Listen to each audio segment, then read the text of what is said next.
Hello guys, आज हम बात करेंगे concept, nature and characteristics of multiple disability and role of family, school and community to deal with disabled children.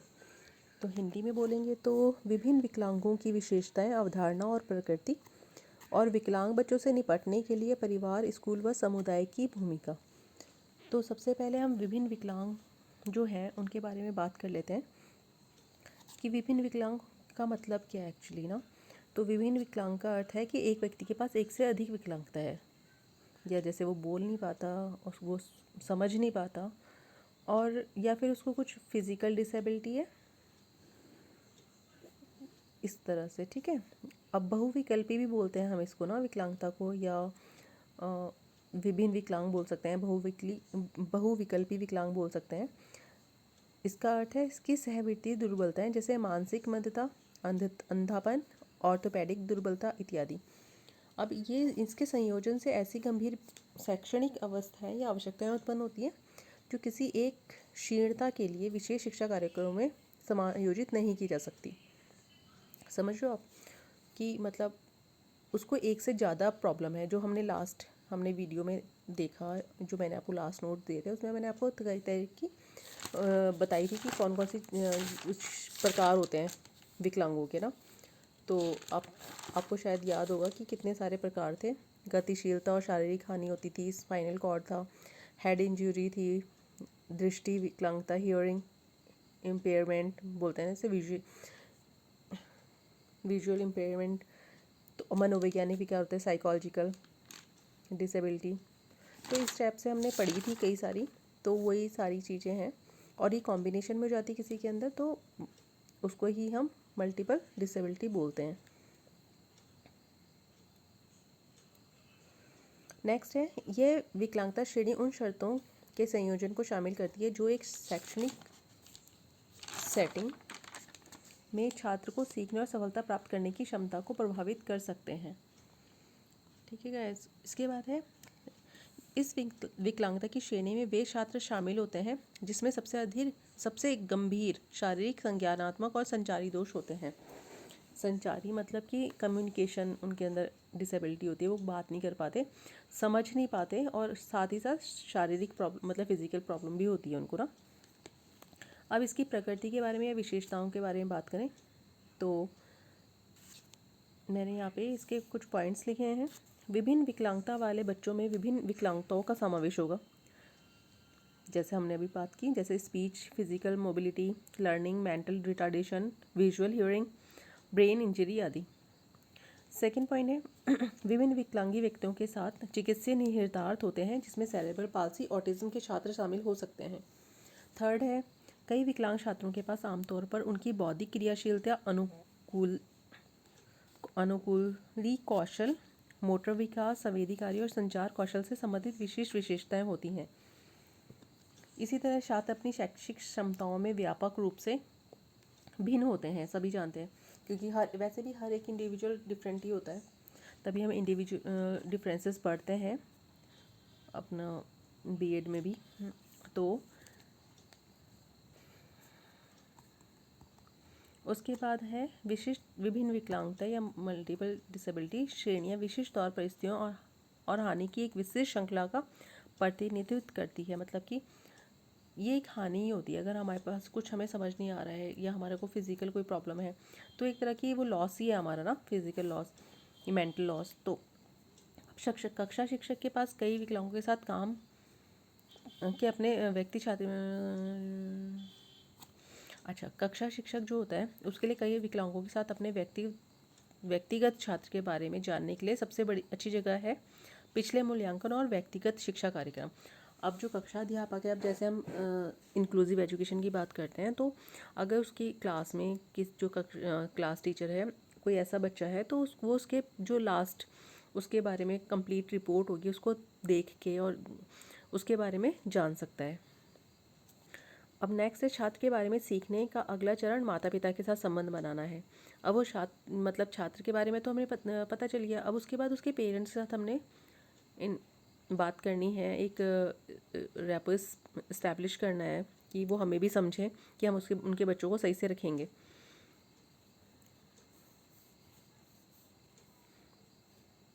अब है गंभीर या एकाधिक, मतलब एक से अधिक विकलांग लोगों में विकलांगों के संयोजन, गंभीरता और व्यक्ति की उम्र के आधार पर विशेषताओं की एक विशिष्ट श्रृंखला प्रदर्शित हो सकती है। और कुछ लक्षण ऐसे होते हैं जिन्हें वे साझा कर सकते हैं, मतलब एक शेयर कर सकते हैं, जिसमें शामिल है मनोवैज्ञानिक, जैसे कि समाज से हटने की प्रवृत्ति, नापसंद महसूस करना, कई विकलांग छात्र भयभीत, क्रोधित और परेशान महसूस करते हैं। सेकंड है व्यवहारिक,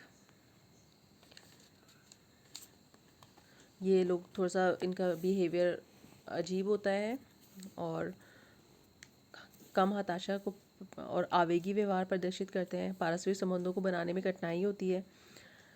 सीमित आत्म देखभाल कौशल और स्वतंत्र सामुदायिक जीवन का कौशल नहीं होता इनमें। शारीरिक स्वास्थ्य में क्या आएगा? शारीरिक स्वास्थ्य रूप से अनाड़ी और अजीब होते हैं। मोटर कौशल को शामिल करने वाले खेलों में असफल होते हैं। अब इसके कारण क्या होते हैं? मैंने यहाँ पे 8 कारण लिखे हैं, जैसे कि वो भी फर्स्ट पॉइंट के और सेकंड पॉइंट के हैं, भी सेकंड पॉइंट के भी 8 कारण हैं। अब जैसे इसका फर्स्ट जो है, कुछ बालकों के साथ बहुविकलांगता के कारण निम्न है, जैसे जन्म के समय ऑक्सीजन की कमी, क्रोमोसोमल असामान्यताएं, समय से पहले जन्म हो जाता है, जन्म के बाद कठिनाइयाँ जाती हैं, मस्तिष्क या रीढ़ की हड्डी का खराब विकास, संक्रमण आनुवंशिक होता है या दुर्घटनाओं से चोट लग जाती है। कुछ बच्चों में मस्तिष्क की प्रारंभिक गंभीर दुर्बलता आमतौर पर बहुविकल्पीय गतिविधि जैसे बुद्धि, संवेदी और संवेदनशीलता के कई क्षेत्रों को प्रभावित करते हुए कई विकलांगता के कारण होती है। कुछ दुर्बलताओं में अक्षमताओं में निम्न शामिल होता है, जैसे कि मानसिक मंदता, सेरेब्रल पाल्सी, गंभीर हाइपोटोनिया। सेकेंड है मोटर नियंत्रण विकार, सेकेंडरी मोटर इम्पेयरमेंट, मिर्गी, संवेदी विकार, दैहिक विकार, आत्म केंद्रित और बहरापन। अब इसके बाद मैंने यहाँ पर कुछ स्टूडेंट्स को, मतलब मैंने कुछ क्वेश्चंस दिए थे स्टूडेंट्स को बीएड के। फर्स्ट क्वेश्चन था, एक अक्षम बच्चे के माता पिता की भूमिकाएं एवं जिम्मेदारियां क्या होती हैं। एक सेकंड क्वेश्चन है, एक विकलांग बच्चे के माता पिता के अधिकारों को बताइए। तो ये जो इसके आंसर हैं ये भी मैं आपको बाद में डाल दूंगी। अब इसका जो सेकंड पॉइंट है ना कि role of family, school and community to deal with disabled children, मतलब विकलांग बच्चों से निपटने के लिए परिवार, स्कूल और समुदाय की भूमिका। तो परिवार का तो मैंने आपको यहाँ पे होमवर्क लिखा हुआ ही है, ठीक है। अब हम चलते हैं विद्यालय की क्या भूमिका होती है स्कूल की। जैसे कि सब जानते हैं कि समावेशी स्कूल बनाने की यात्रा लंबी होती है और बहुत चैलेंजिंग होती है, लेकिन एक स्कूल समुदाय को मजबूत कर सकता है तथा सभी बच्चों को लाभान्वित भी कर सकता है। समावेश का अर्थ हमें सिर्फ सामान्य कक्षाओं में विकलांग बच्चों को स्थानांतरण नहीं करना, बल्कि स्कूल द्वारा प्रत्येक बच्चे की व्यक्तिगत आवश्यकताओं का समर्थन करने और उन्हें संबोधित करने में मूलभूत तरीकों में परिवर्तन करना शामिल है। जैसे हमने पुरानी, आप इसमें प्रीवियस वीडियोस देखेंगे उसमें पता चलेगा आपको कि समावेशी स्कूल में कितने चेंजेस करने पड़ते हैं, एग्ज़ाम से लेके क्लासरूम से ले हर चीज़ में ना टीचर भी होना चाहिए वहाँ पर एक, तो ताकि जो बच्चे होते हैं डिसेबल, वो नॉर्मल जो बच्चे होते हैं उनके साथ अच्छे से समायोजन कर सकें। अब है यहाँ कुछ तरीके हैं जिनमें समावेशी शैक्षिक अभ्यास सभी शिक्षार्थियों को प्रभावी ढंग से शिक्षित करने के लिए स्कूल की क्षमता का निर्माण करता है।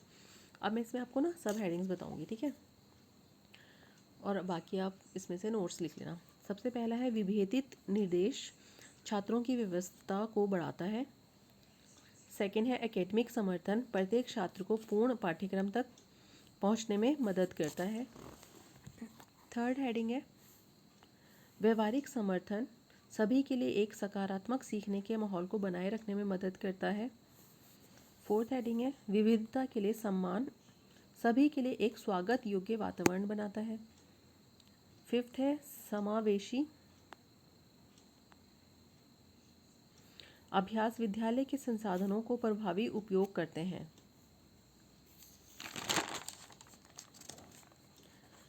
अब आते हैं हम समुदाय की भूमिका पे। समुदाय जहाँ से भी बच्चा आएगा, माँ बच्चे की सर्वप्रथम शिक्षक होती है, सभी जानते हैं, उसके परिवार भी। तो अब हम देखते हैं कि समुदाय का क्या रोल है। तो फर्स्ट पॉइंट है इसका हम एकीकृत शिक्षा की स्थिरता कैसे सुनिश्चित कर सकते हैं।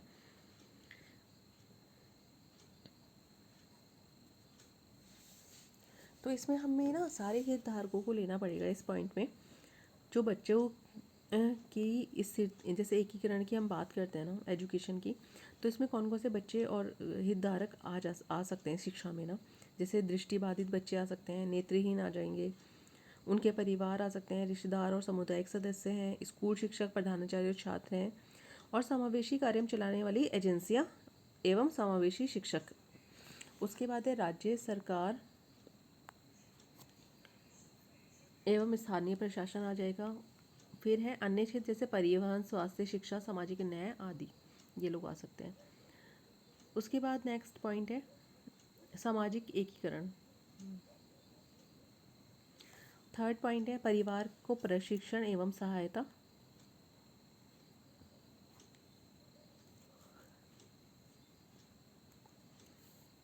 फोर्थ है पीयर ट्यूटरिंग।